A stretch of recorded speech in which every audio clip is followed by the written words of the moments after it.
O Benfica vai enfrentar os franceses do Toulouse no play-off da Liga Europa, mas afinal quem é que é este conjunto galês? Quais é que são os pontos fortes e os pontos fracos desta equipa? Hoje vou levantar aqui um bocadinho do véu deste adversário europeu das Águias. Eu sou Miguel Alexandre Pereira e este é o 5 Minutos à Benfica.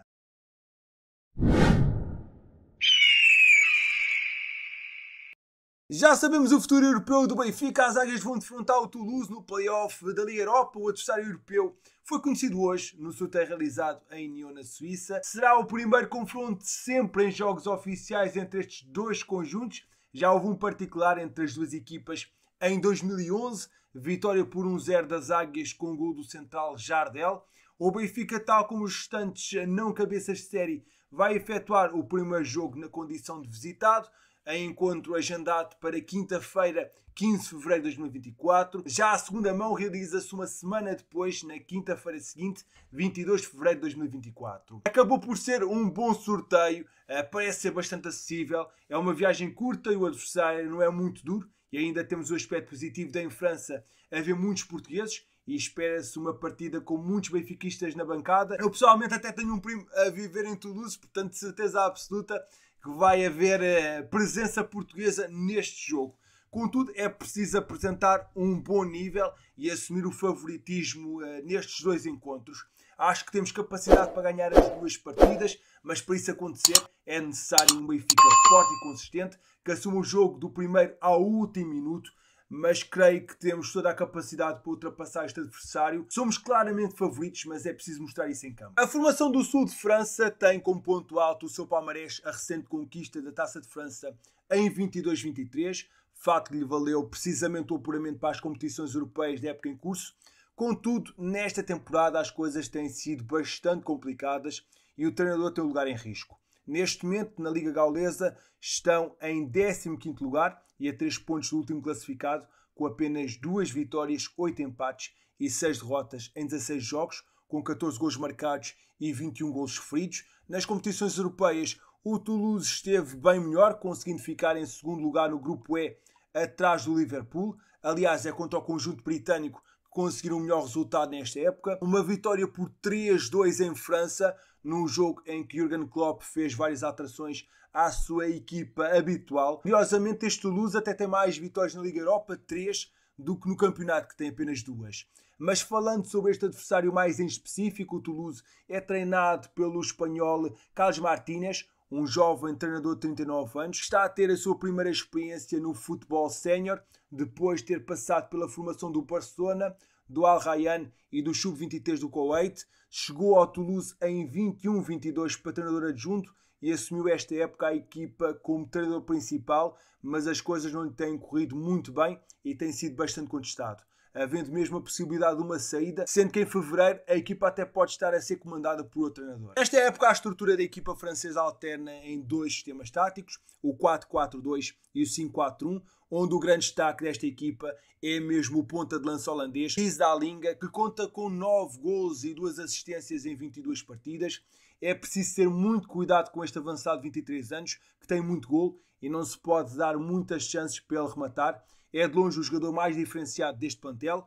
Outro atleta que se destaca bastante é o jovem guarda-redes Resté. O guarda-redes gaulês de apenas 18 anos assumiu a titularidade neste ano e é visto como um guardião com muito futuro no futebol gaulês. No entanto, ainda é algo inexperiente e colocado sob pressão pode cometer alguns erros. Apesar de haver um 11 base neste conjunto francês, o Toulouse mexe várias peças jogo para jogo, algo que não tem trazido grandes resultados. O principal ponto fraco deste conjunto gaulês é a sua defesa, que é bastante inconstante e que dá muito espaço e comete vários erros, ficando várias vezes exposta a ataques rápidos. Destaque para o central franco-cabo-verdiano Logan Costa, que é o pilar desta defesa. As laterais não trazem grande profundidade à equipa. O quarteto ou o quinteto defensivo dá muitas casas e o Benfica tem de saber aproveitar isso mesmo. Já no meio campo costumam jogar habitualmente com o venezuelano Cristian Cesares e o suíço Vicente Sierro. Não é uma dupla propriamente virtuosa e é algo premiável. Acionar estes médios pode permitir a que a equipa do sul de França tenha muitas dificuldades de criar grande perigo, mas é preciso ter muito cuidado com as alas, que têm jogadores bastante rápidos. Aaron Donald tem sido um dos jogadores mais utilizados. O certo é que um dos melhores jogadores deste plantel, o marroquino Zakaria Awakal, encontra-se indisponível por lesão e também não deve estar ainda disponível para o jogo frente ao Benfica. Com um plantel bastante jovem, com pouca experiência europeia, espera-se uma equipa que vai ter muitas dificuldades frente ao Benfica, principalmente no Estádio da Luz. O diretor para as relações internacionais do Benfica, o ex-futebolista Simão Sabrosa, abordou a boa campanha europeia do Toulouse, apesar das dificuldades da equipa na Liga Francesa. Vamos encarar esta eliminatória como sempre, com muito respeito, rigor e ambição, que são as nossas características, assegurou o antigo jogador em declarações à BTV, considerando que nestas provas não há favoritismo, mas a vontade de passar à fase seguinte. Temos de pensar apenas numa eliminatória de cada vez, encarar jogo a jogo e fazer o que temos feito, representar da melhor forma o Benfica, respeitar o adversário e tentar passar à fase seguinte. Temos total confiança na equipa e no treinador, a estrutura está a trabalhar muito bem, portanto estamos a viver um bom momento, queremos continuar. Ainda falta muito tempo para esta eliminatória, mas no momento certo vamos prepará-la da melhor forma, assegurou o dirigente das Águias. E bem, apesar do Benfica ir defrontar pela primeira vez na sua história o Toulouse, o certo é que as Águias contam já com 32 partidas disputadas frente a conjuntos franceses, somando mais vitórias do que derrotas. O Benfica venceu por 15 vezes, tendo perdido em 8 ocasiões, houve 9 empates. Os dois últimos foram na temporada passada frente ao Paris Saint-Germain. No que diz respeito às 10 fases eliminares disputadas, em 10 eliminatórias frente a equipas francesas, o Benfica apresenta um histórico bastante favorável. 8 qualificações e 2 eliminações, a última em 1997, frente ao Bastia. Assim sendo, a história parece também estar do nosso lado neste aspecto.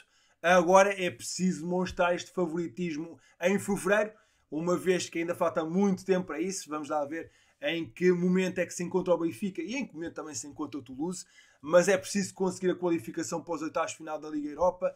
Parece-me uma equipa totalmente ao alcance do Benfica e só temos que conseguir a qualificação para a próxima fase da competição europeia. Agora já é oficial, a FIFA emitiu ontem um comunicado no qual confirmou que o Benfica está entre as 32 equipas que vão participar no Mundial de Clubes em 2025. As Águias estão entre os 12 representantes da Europa, tendo garantido a vaga através do coeficiente da UEFA. A América do Sul vai ter 6 representantes, já a Ásia, a África e a CONCACAF vão ter 4 equipas cada uma. A Oceania vai ter um representante e o país organizador, neste caso os Estados Unidos da América, também vão ter um clube. A prova vai decorrer entre 15 de junho e 13 de julho de 2025 nos Estados Unidos e, como estava previsto, terá 32 equipas e, como estava previsto, terá 32 clubes divididos em 8 grupos de 4 equipas na primeira fase, com os 2 primeiros de cada grupo a seguir para os oitavos de final, com uma partida a uma mão, com um figurino igual ao do Mundial de Seleções. Já a cheira à despedida, de regresso a Portugal após o fim da temporada no Brasil, Lucas Veríssimo deu a entender que deve mesmo estar de saída do Benfica, apontado a uma saída definitiva para o Corinthians, onde tem estado emprestado pelas Águias. O defesa central publicou, através das suas redes sociais, aquilo que está a ser visto como uma mensagem de despedida do Benfica e de Portugal. Vou sentir saudades, escreveu o central num vídeo publicado nas stories do Instagram, onde se vê um café e a sua casa. A mulher do defesa, Amanda Veríssimo, também partilhou uma mensagem no Twitter que dá claramente a ideia de uma despedida. Tchau Portugal, até mais. Nos últimos dias, a imprensa brasileira escreveu que já existe um pré-acordo entre Benfica e o Corinthians para que o jogador de 28 anos permaneça no Clube de São Paulo em definitivo por 8 milhões de euros. A forma de pagamento será parcelada em 3 prestações, 2 milhões de euros no final de 2024, 3 milhões no fim de 2025 e, por fim, 3 milhões no fim de 2026. Empate das jovens Águias, o Benfica B deixou escapar a vitória no final do jogo e ficou-se por um empate no Benfica Campos diante do Tondela por 1-1 em partida a contar para a 14ª jornada da segunda Liga. As jovens Águias foram tendo as melhores oportunidades, mas acabaram por ser demasiado perdulárias. Ao intervalo registrava-se um nulo, os golos estavam reservados para o segundo tempo, onde o Benfica chegou à vantagem através de Pedro Santos aos 50 minutos. No entanto, o Tondela reagiu e conseguiu chegar ao empate em cima do minuto 90. por intermédio do experiente avançado Roberto. Com este empate no Seixal, o Benfica B continua em zona perigosa na tabela classificativa, ocupando o 14º lugar com 16 pontos conquistados. Já no futebol feminino, vitória com números expressivos. Na última partida do ano para o campeonato, o Benfica mostrou total superioridade frente ao Lanque Vilaverdense, vencendo por 0-5. Depois de muita insistência, o Benfica abriu o ativo num cabeceamento de Andrea Falcão aos 28 minutos. 3 minutos depois, Kika Nazaré ampliou a vantagem. Já perto do intervalo, a Internacional Portuguesa deu espetáculo em Vila Verde. Dominou a bola com uma recepção fantástica, isolou-se e fez um chapéu para o gol do jogo aos 44. No início da segunda parte apareceu um novo gol das Águias, desta vez num penalti convertido por Marta Sintra, que concretizou aos 49. Entre bolas ao poste e várias oportunidades desperdiçadas, foi a espanhola Andrea Falcão a bizar aos 70 e a sentenciar a goleada de mão cheia. Com esta vitória, o Benfica mantém a liderança do campeonato com 24 pontos conquistados. Amigo, não te esqueças de deixar na caixa de comentários a tua opinião sobre este sorteio. Achas que o Benfica teve sorte ao calhar o Toulouse ou acreditas que vai ter dificuldades frente a este conjunto francês?